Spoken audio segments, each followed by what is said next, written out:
হাসিনার ফ্যাসিবাদ বাংলাদেশের সমস্ত সাংবিধানিক প্রতিষ্ঠানকে, সমস্ত মূল্যবোধকে, সমস্ত অর্থনীতিকে, সমস্ত আইনের শাসনকে ধ্বংস করে দিয়েছিল।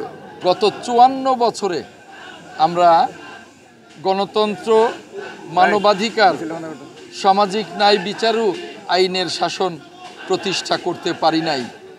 বারবারই স্বৈরাচারের থাবা বাংলাদেশকে, বাংলাদেশের সংবিধানকে, বাংলাদেশের গণতন্ত্র, বাংলাদেশের ন্যায় বিচার, বাংলাদেশের আইনের শাসনকে তছনছ করে দিয়েছে।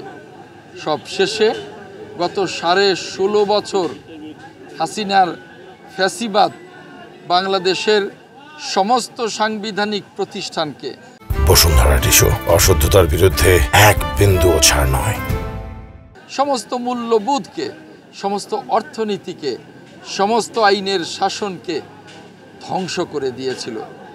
আর তার বিরুদ্ধে 16.5 বছর আমরা বিএনপির নেতৃত্বে, দেশনায়ক তারেক রহমানের নেতৃত্বে, দেশনেত্রী ম্যাডাম খালেদা জিয়ার অনুপ্রেরণায় রাজপথে আমরা লড়াই করেছি, আমরা রক্ত দিয়েছি, হাজার হাজার গুম হয়েছে, হাজার হাজার খুন হয়েছে, 60 লক্ষ নেতাকর্মীর বিরুদ্ধে মামলা হয়েছে।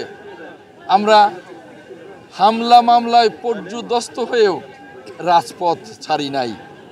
সব শেষে আমাদের সাথে শেষ পর্যন্ত ছাত্ররা শরিক হয়ে বৈষম্য বিরোধী ছাত্র আন্দোলনের প্রাথমিক আন্দোলন শেষে চূড়ান্ত আন্দোলন, সরকার পতনের আন্দোলনে আমরা একসাথে শরিক হই।